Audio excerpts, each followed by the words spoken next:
mengenal 8 pasukan khusus TNI dari Denjaka, Kopassus, hingga Kopasgat. Hari ini, 5 Oktober 2022, merupakan hari ulang tahun TNI ke-77. TNI merupakan garda terdepan menjaga keamanan Negara Kesatuan Republik Indonesia (NKRI). TNI memiliki 3 matra, yaitu TNI AD, TNI AL, dan TNI AU yang memiliki keunggulan di masing-masing setiap sub yang dibentuknya, termasuk pasukan khusus. Setiap kesatuan yang dibentuk mempunyai keahlian dan spesifikasi pelatihannya masing-masing. Tentu yang paling dasar, mereka dilatih untuk selalu memiliki loyalitas, kepemimpinan, kedisiplinan, dedikasi untuk negeri, teknik bertahan hidup, dan lain-lain. Terdapat banyak satuan yang dalam tubuh TNI saat ini.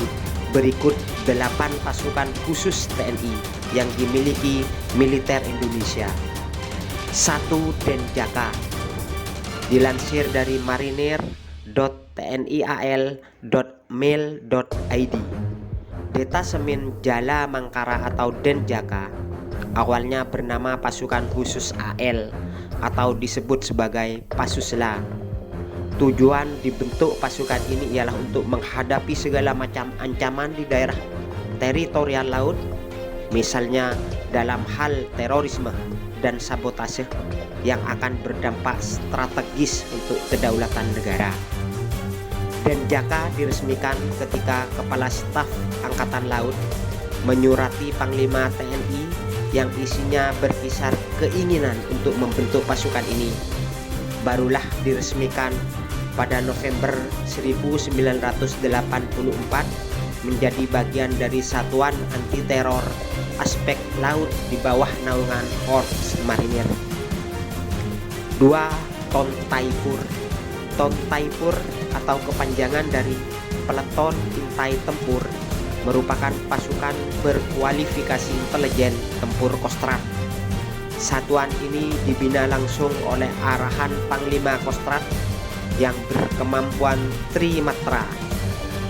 Mereka juga akan ditempatkan di Yon Satria Sandiyuda.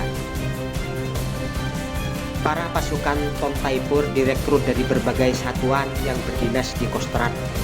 Adapun tujuan pembentukan Peleton Taipur salah satunya untuk melatih serta membentuk prajurit satuan jajaran Kostrad menjadi prajurit Taipur yang memiliki kemampuan beradaptasi di berbagai bentuk medan seperti di rawa, laut, hutan, gunung, dan perkotaan. 3. Kopassus. Kopassus dikenal sebagai momok menakutkan bagi para lawannya. Pasukan ini seringkali berhasil dalam upaya berbagai operasi.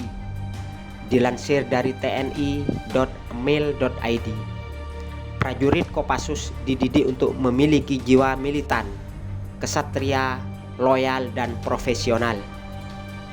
Para tentara yang bergabung dengan Kopassus memiliki loyalitas tinggi kepada pimpinannya, termasuk untuk Presiden, Panglima TNI, dan Kepala Staf Angkatan Darat. Tugas pokok pasukan mereka adalah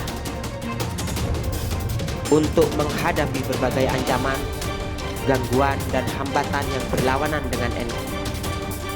4. Kopaska. Satuan selanjutnya adalah pasukan tengkorak pemandu pasukan kata Kopaska TNI AL. Dinamakan pasukan tengkorak karena mereka bertugas dengan mengenakan wajah tertutup, topeng bergambar tengkorak manusia. Hal ini yang membuat mereka cukup disegani. Tidak hanya diperlakukan spesialisasi dalam berenang dalam air, tetapi untuk bisa masuk ke dalam pasukan khusus ini perlu mahir dalam beradaptasi dalam 3 kondisi, yaitu laut, darat, dan udara. Kemampuan ini tercermin dari moto satuan Kopaska, yaitu Tanghana Witna, Tanghana Sirna. Arti dari moto tersebut ialah tidak ada rintangan yang tidak dapat dilalui. 5. Yon Taifib. Yontai VIP merupakan yang tergabung dalam Korps Marinir TNI AL. Dahulu pasukan ini dinamakan Komando Intai Para Amfibi atau KIPAM. Mereka memiliki tugas khusus seperti infiltrasi dan pengintaian. Oleh karena itu, mereka biasa dikenal dengan nama Batalion Intai Amfibi di kalangan TNI AL. Untuk masuk ke dalam Yontai VIP, anggota perlu diseleksi terlebih dahulu dari prajurit marinir yang memenuhi persyaratan mental, fisik, kesehatan, dan telah berdinas aktif minimal 2 tahun. Pelatihan paling terkenalnya adalah berenang sejauh 3 km dalam kondisi kaki terikat. 6. Satuan Bravo 90. Dilansir dari Antara News, Satuan Bravo 90 atau disingkat menjadi Sat Bravo 90 merupakan satuan khusus penanggulangan teror. Pasukan ini telah dibentuk sejak periode 1990-an dengan memberikan kemampuan khusus bagi anggotanya. Beberapa tugas Sat Bravo 90 diantaranya meliputi pelaksanaan operasi intelijen, melumpuhkan instalasi musuh, serta penindakan teror bajak udara. Berbagai tugas tersebut didukung dengan kemampuan bela diri seperti karate, cara menembak, latihan diri, penguatan mental, dan fasih berbahasa yang cakap. 7. Kopasgat. Korps Pasukan Khas atau disingkat Paskas merupakan unit operasi khusus yang memiliki tugas berkaitan dengan keamanan di daerah pangkalan udara. Dengan contoh mengontrol pangkalan udara, pertahanan udara, kontrol pertempuran, serta tugas pencarian dan penyelamatan juga anti terorisme. Namun Paskas sekarang berganti nama menjadi Kopasgat, langsung dibawahi oleh TNI AU. Perubahan nama ini tertuang dalam surat keputusan SK Panglima TNI Jenderal Andika Perkasa nomor Kep 66-1/2022 tentang pemberhentian dari dan pengangkatan dalam jabatan di lingkungan TNI tertanggal 21 Januari 2022. Dilansir dari paskas.mail.id, warna lambang pasukan ini ialah kuning. TNI AU mengartikan warna ini sebagai keleluhuran budi seorang prajurit dalam melaksanakan tugasnya. Lalu jika dilihat secara rinci, maka terlihat emblem dari Kopasgat adalah perisai berwarna dasar merah yang dibatasi dengan warna putih. Selain itu terdapat juga gambar payung udara, senapan bersangkur, dan meriam dengan pita. 8.